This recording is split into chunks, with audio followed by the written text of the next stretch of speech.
धुम्मा पै गईया। करते हैं ना, आका तशरीफ लाए, हम लंगर पका लेते हैं और कई मामला कर लेते हैं, लेकिन आका की खुशी में अल्लाह ने हर औरत को बेटा दिया।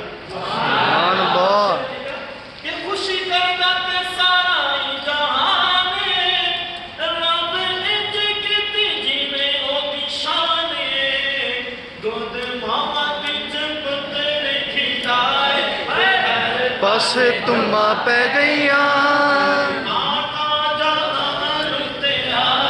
ते हर पासे धुम्मा पै गईया।